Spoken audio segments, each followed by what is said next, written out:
그런 것 같아요. 저 초등학교 아이작 초등학교 어디 다녔어요? 부산초등학교요. 부산초등학교 그 졸업한 다음에 네. 가본 적 있어요? 계속 갔어요. 왜냐면 거기 뒤뜰에서 담배를 폈기 때문에 중학생이 돼가지고 그래서 아저씨한테 맨날 혼나고 공작 새우리에 담배 꽁초 이렇게 던져가 공작새가 죽었어요. 그래가지고 우리 출입 금지당 있었어요. 죄송합니다. 송언니는 초등학교 어디 다니셨어요? 네, 인천에 있는 부광초등학교. 거기 좀 국민학교 나오셨죠? 네? 네, 네. 장성한 다음에 가보신 적 있으세요? 그럼요. 저희 그래서요? 체육대회 준비할 때 운동장 섭외하러 갔었죠. 본인 교회. 네. 그럼 감회가 새롭지 않나요? 너무 놀랬죠. 그렇죠. 이게 이렇게 조그맸나? 예. 저는 부천남 국민학교, 부천남 초등학교 다녔는데 그때 거기 운동장을 가로질러서 한번 뛰려고 그러면 정말 폐가 터져 나갈 정도로 힘들었거든요. 근데 가서 보니까 엄청 작아요. 지금도 힘들걸요, 근데? 지금 제가 이제 나이를 먹어서 힘들 텐데. 그리고 거기에 초등학교에 큰 나무가 하나 있었는데 떡이 남은 거예요? 아니요 떨기나무 아니고요. 그 나무 밑에 송충이 떨어진다고 졸업할 때까지 무서워서 한 번도 못 갔어요. 근데 그 졸업한 다음에 가서 보니까 그 나무가 엄청 작은 거예요. 그러니까 되게 찡한데 이거?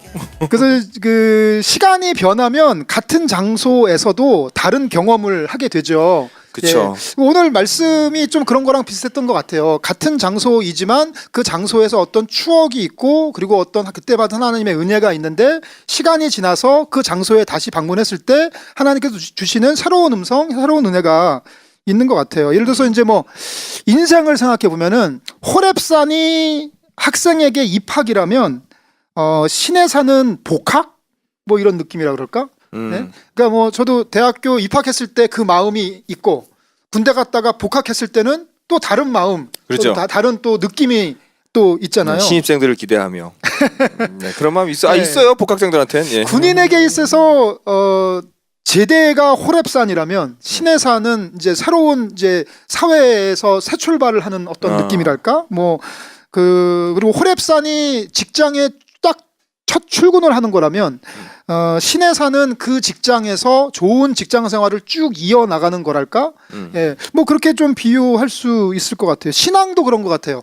내가 예수님 맨 처음 만나고 내가 거듭난, 내가 또 세례받고 내가 뭐 하나님께 중생한 삶을 살기로 결단한 그 시점이 호렙산이라면은 그 이후에 이제 성화의 삶 그리고 성숙하는 삶, 성도의 삶을 살아가는 여정이 또 뭐 신의 산 같을 수 있을 것 같고, 뭐 호렙산이 그냥 교회 왔다 갔다 하는 교인의 삶, 신자의 삶이라면 신의 산은 거기서 한 걸음 더 나아가서 나보다 믿음이 연약한 사람을 돌보고 그리고 교회에서 내가 더 높은 사명을 감당하고 뭐 이런 것이 나에게 호렙산이라고 표현될 수 있을 것 같아요. 그래서 제자의 삶을 살아가고 고난을 통해서 더 성숙하고 그리고 나보다 힘든 이웃들을 돌보고 뭐 이런 더 발전된 신앙생활. 예. 근데 제가 이제 오늘 설교를 준비하면서 떠올린 건 이 시대 많은 사람들이 호렙산은 가려고 그러는데 신의 산은 잘 안 가려고 하는 것 같아요. 저는 들으면서 호렙산은 대형 교회가 호렙산이고. 왜요? 어떻게 신의... 그렇게 생각했어요? 아니 왜냐면은 대형 교회는 제가 솔직히 저는 대형 교회 혐오론자 중에 한 명이잖아요. 하지만 대형 본인이 교회... 대형 교회 출신이죠. 예. 네. 그렇기 때문에 그런 건데 돌이켜 보면 사실 제가 방송에서는 캐릭터상 혐오론자로 하지만 대형 교회 기능을 인정하는 부분은 네. 기독교 문화에 입문하기에는 많은 사람들을 한꺼번에 굉장히 시스템이 잘 돼 있고 네. 어쨌거나 열심히 하는 분들도 많고 네. 또 뭔가 화장실도 깨끗하고 솔직히 작은 교회 네. 화장실 더럽나요? 우리 교회 화장실 더럽거든요. 그래서 앞에 공원 화장실 이용합니다. 그래서 그런 불편을 또 네. 있기 때문에 대형 교회가 호렙산 느낌이 좀 나지만 이제 신에 사는 거기서 좀 더 깊이 해서 선교지라든지 네. 아니면 뭐 분립개척을 해서 만들어가는 네. 특수 목회라든가 신의 산이지 않을까. 네. 저는 그런 비유가 들었어요. 그 교회 내의 어떤 역할들로 비교해 보자면. 네. 근데 보통 사람들은 대형 교회만 머물러 있잖아요, 사실은. 네. 예, 뭐 그런 생각을 해봤습니다. 그러니까 뭐 하나님께서는 더 발전된 나의 모습으로 나아가기 원하시는 것 같아요. 근데 많은 사람들이 그 자리에 머물려고만 하는 것 같아요. 그러니까 초등학생들이 사탕을 얻어먹으러 교회에 올 수 있다고 생각해요. 예. 그리고 교회에 오라고 초대하면서 초등학생들한테 사탕을 줄 수도 있다고 생각해요. 근데 그게 끝이 아닌데, 예. 그래서 이제 초등학교 때, 초등학교, 중학교, 고등학교 청년 집사, 권사, 장로가 돼서도 뭔가 하나님한테 얻어먹으려고만 계속 오는 거죠. 사탕을 계속 얻어먹으려고. 사탕 또 장로가 돼서 다른 종류의 사탕이죠. 예, 돈이라는 사탕, 이빨 다 성공이라는 썩어요. 사탕, 예. 취업이라는 사탕을 얻어먹으려고 계속 오는 것 같아요. 그래서 교회 와서도 계속 아이 짓을 해요. 예, 계속 그러니까 우리 교회에 있는 힘든 지체들을 돌보려는 생각보다 내가 힘드니까 내 문제를 해결받아야겠다는 수준에서 평생 머무는 사람도 있는 것 같아요. 아니 계속 그 문제가 해결이 안 돼서 힘든 사람이 있을 수도 있잖아요. 아, 있죠. 그 중에는 뭐 예.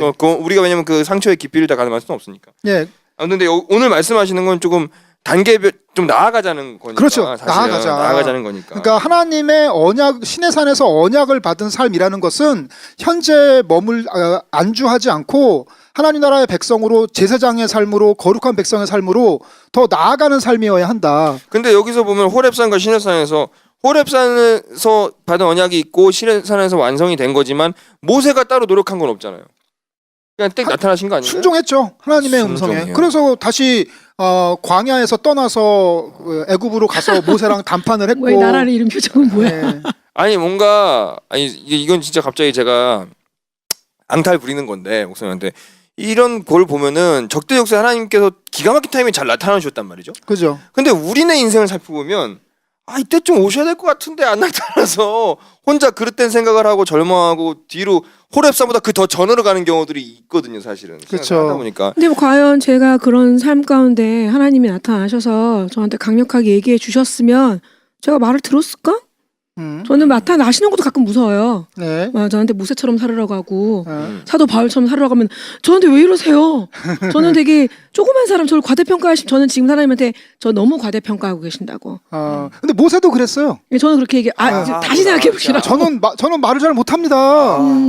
다른 사람 제발 좀 알아봐 주십시오. 근데 그거는 차라리 솔직한 거죠. 예. 하나님께서 말씀하셨는데 제가 기도해보고 결정하겠습니다. 이렇게 얘기하면 이게 뭐 그건 뭐야? 예. 하나님 음성인데 기도해보고 있어야되겠대. 목사님 지금 설교하시는 걸 쭉 들으면서 저는 또 이렇게 큰 사람이 아니니까 예. 제 인생을 좀 봤어요. 예. 처음에 내가 호렙산 같은 마음을 먹었던 것과 그것도 발전해서 신해산 같은 게 있었나. 예. 제가 또 하나님 인격적으로 만나고 또 막 되게 예.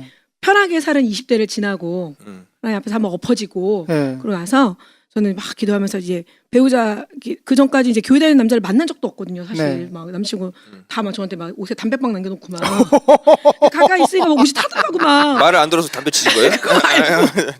가까이 있다 아, 보니까 네. 그랬는데 제가 이제 하나님 안에서 이제 그럼 뭐 열방의 어미가 되고 막 이런 쓸데없는 기도를 한 거예요.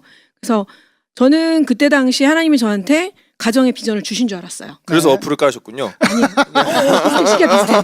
그래서 제가 그때 막 읽었던 책들도 보면 내가 자식을 낳는 게 나 기쁘게 행복하게 무슨 애완동물 기르게 나 행복하라고 자식을 주는 게 아니라 믿음의 후손을 낳으라고 하신 거다. 내가 이런 마인드 가졌으니까 나는 이 세상의 시류에 맞추지 않고 뭐 돈이 없어도 아이를 많이 낳아 키우겠다라는 마음을 먹고 계속 결혼을 못 하는 거예요. 그래서 중간에 내 비전을 잘못 받았다. 내가 오해했구나. 이런 생각도 잠깐 했다가 어느 날 제가 중간에 사실 아이들을 좀 가르쳤어요. 그래서 이제 사실 오늘 뭐 세월호 그런 얘기도 했지만 그때도 제가 아이들을 가르치고 있을 때 네.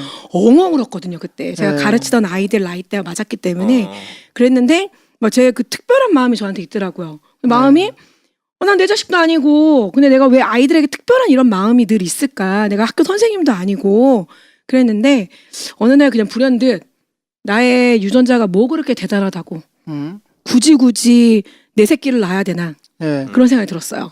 내가 더 크게 내가 주변에서 영향을 끼칠 수 있는 아이들 혹은 네. 힘들어하는 아이들 그리고 그런 아이들을 돕는 사람들을 도울 수 있는 것도 네. 내가 열방의 어미가 될 수 있지 않을까라는 마음을 바꿔먹고 네. 이제 후원을 많이 하기 시작하고 이게 신의 산인데요? 네. 그리고 이게 신의 살된 고아의 거지. 아버지 조지 밀러처럼 다 품는 거 아닙니까? 아이들을 이거 너무 조지 밀러가 세잖아, 된 거잖아요 그거는. 지금.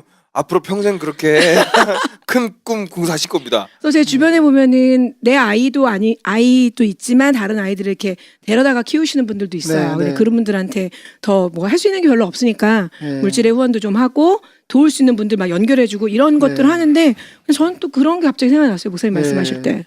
아니 뭐 잘 이제 제 의도를 잘 파악하신 것 같아요. 그러니까 겸손이 미덕이긴 한데 그 겸손이 자기의 나태를 합리화하는 겸손이 되게 많은 것 같아요. 그러니까 그냥 아유 목사님 무슨 제가 뭐 저는 아유 그런 거 몰라요 하면서 평생을 신앙생활을 해요. 왜냐면 나도 누군가 그래 하다못해 주일학교 교사라도 누군가 한 아이를 가르치는 역할을 할 수도 있는 거고 아니면 하나님께서 나에게 또 다른 나라의 힘든 사람들을 도우라는 그 사명을 주실 수도 있는 것이고 근데 계속 그런 소시민적이고 그리고 게으른 식으로 계속 자기를 축소지향적으로 생각하는 것 같아요. 하나님이 어부에게 제자가 되어라 하는데 저 그냥 됐고 저는 어부로 살게요. 그러고 제자에게 사도가 되라 하는데 그냥 저는 그냥 대충 배신도 때리고 도망도 치는 그냥 제자로 살게요 하고 계속 그러고 산다는 거죠. 그리고 야 너는 나와서 이제 그 민족을 구해라 네. 라고 얘기하는데 저는 그냥 양이나 치고 살게요 하고 그리고 그 이스라엘 백성은 그냥 출애굽 백성으로 머물지 말고 거룩한 하나님의 제사장 나라가 되어라 그러는데 전 됐고 그냥 가나안 들어가서 그냥 밭대기나 주시면 거기서 그냥 먹고 살게요. 이러면 안 된다는 거죠. 오늘의 큰 담론은 다 이해가 되고 이렇게 살아야 될 거라는 걸 알아요. 알겠어요. 나아가고 발전해야 된다는 거. 그래서 저도 선교사를 받은 건데 근데 이제 구체적으로 봤을 때 어떤 경우가 있냐면 저는 이렇게 막 뜨거워져서 하나님 만나고 막 깨졌다가 애다가 신의 산으로 들어가는 과정을 막 발버둥 치고 살고 있는데 같이 주변에 있는 동역자들이 있어요. 친구들에게 이런 얘기를 나눴을 때 사명은 강요하는 게 아니잖아요. 이런 얘기를 전 많이 듣거든요. 네. 그러니까 그들이 목사님 말씀하신 그 겸손이라는 걸로 포장된 뭔지 모르겠지만 정확히 지금 제가 계산은 안 되지만 그런 얘기를 듣고 자기가 받은 사명 남한테 그게 강요하는 것도 폭력이에요. 이런 소리를 제가 들었어요. 많이 들어요. 네. 근데 사실은 이렇게 보면은 우리 모두가 사명을 타이밍과 시간차이 있죠. 나는 1년 걸리고 10년 걸릴 수는 있을 거지만 나아가야 되는데 목사님은 지금 너무 발전적으로 정답을 얘기해 주셨지만 굉장히 제가 만난 어떤 많은 무기력 분자들은 저는 아닌데요. 그냥 이렇게 사는 것도 하나님이 저 사랑하시잖아요. 라고 여기고 살고 있어요. 실제로 굉장히 많은 친구들이.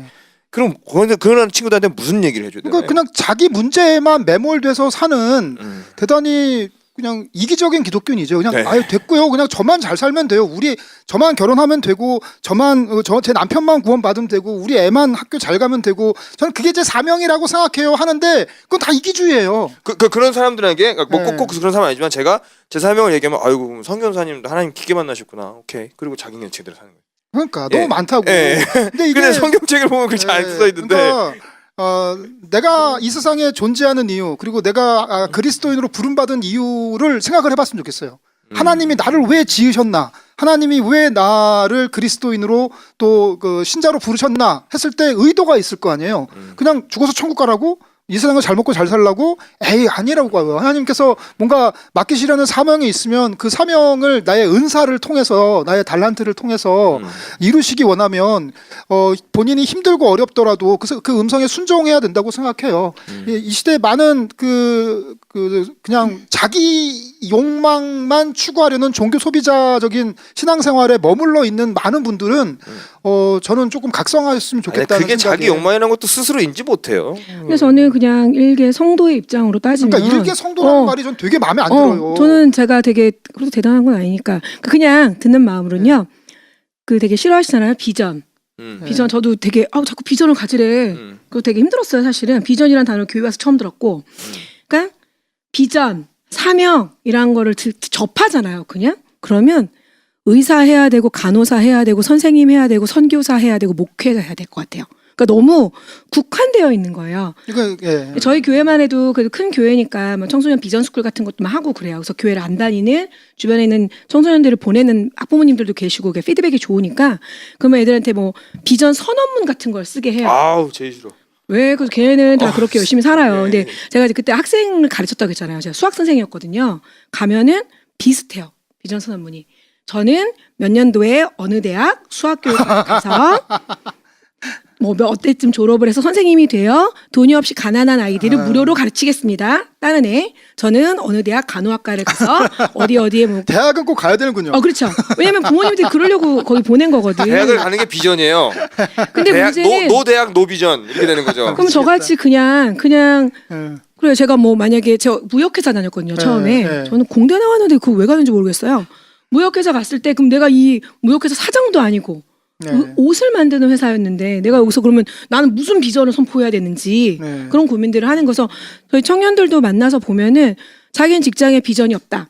네. 내 사명이 뭔지 모르겠다. 그래서 열심히 살면 돼. 네. 너는 하나님이 너한테 지금 불법을 하라고 하는 건 아니지 않냐. 그러니까 네 업에서 어떤 걸 할 수 있는지 찾아봐라라고 하는데 네. 되게 어려운 게 이게 현실로 딱 붙이면 그럼 제가 이제 자산 관리한다고 해서 펀드나 뭐 네. 그런 연금이나 이런 것들 보험을 권하잖아요. 그럼 내가 여기서 무슨 비전을 찾아야 돼? 돈을 많이 벌어서 선교센터를 지어야 되는구나. 이렇게들 많이 얘기를 하거든요. 그러니까 내가 살고 있는 직장과 나에게 받은 사명과 비전은 완전 동떨어져. 개처럼 벌어서 정승처럼 써야 되는 거예요. 그래서 저는 이걸 되게 싫어하거든요. 비전의 결과가 너무 도식화되어 있는 거예요. 네네. 그러니까 이것도 사실은 되게 그러니까 누구한테 사명을 얘기할 때 걔네들이 그거를 구체화해서 내 삶에 붙여서 얘기하기가 너무 어려워요, 사실은. 네, 저는 그 문제는 좀 상상력의 문제라고 생각해요. 저는 상상력이라는 단어 신앙에서 되게 중요한 단어인데 여기 이 시대에 많은 사람들이 얘기 안 하는 단어라고 생각을 해요. 우리가 하나님 눈에 안 보여요. 어떻게 해요? 상상해야 돼요. 하나님 나라 완성된 천국 우리가 생각할 수 없어요. 성경에 글로 쓰여져 있지만 우리는 그거 가지고 상상해야 돼요. 예수가 이루시려는 하나님 나라 이 세상 죄악상과 본질적으로 다른 나라 우리가 상상해야 돼요. 저는 이 상상이라는 게 되게 영적인 차원이라고 생각을 해요. 그러니까 아까도 말씀하셨듯이 왜 애들은 비전이라 그러면 대학 얘기를 할까? 왜 비전 그러면 왠지 의사 돼야 되고 간호사 돼야 될 것? 상상력의 문제라고 생각을 해요. 이거는 어쩌면 우리나라만 그런지도 몰라요. 우리나라 이 시대 보수 복음주의 기독교인들만 이렇게 생각하는지 몰라요. 모른다는 거죠. 그러니까. 왜냐면은 기독교 역사 속에 많은 신앙의 선조들은 그런 삶을 살지 않았어요. 기독교 역사 속에 많은 신앙의 선조들은 구두방 남의 구두 고치는 구두방을 하면서도 하나님 나라에 크게 기여하신 분들이 계세요. 뭐 예를 들어서 자기 교회를 통해서나 자기의 일상을 통해서나 자기가 번 돈을 뭐 헌신한다든가 뭐 다양한 방식으로 그렇게 했는데 이 시대의 많은 교회들과 부모님들이 그 상상력을 딱 그렇게 국한시키는 것 같아요. 좋은 대학, 좋은 직업, 그래서 다른 사람한테 좋은 일 해라. 물론 일단 네가 많이 먹어야지. 뭐 이렇게 왜 그러는지 알 수 있어요. 저는 그 영화 타짜의 아귀의 대사 상상력이 많으면 그 인생 고달퍼라는 대사가 있어요. 우리가 상상하면 고달퍼져요. 왜냐면 감당할 수 없거든 내가. 네. 그거는 좀 자아 정체성의 문제도 좀 있다고 보는데 맞닿아 있다고 봐요. 그러니까 귀찮은 거야 상상을 해 나가기가.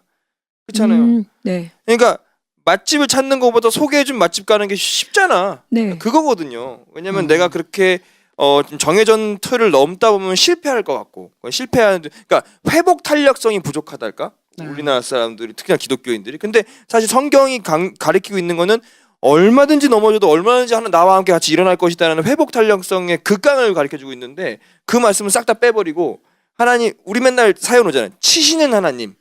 여기서 하나님을 안 듣고 자빠진 사람들만 기억을 하니까 내가 좀 우리 목사님이 얘기하는 우리 교회가 제시하는 틀을 넘어가기가 싫은 거죠. 부모나 애나 다.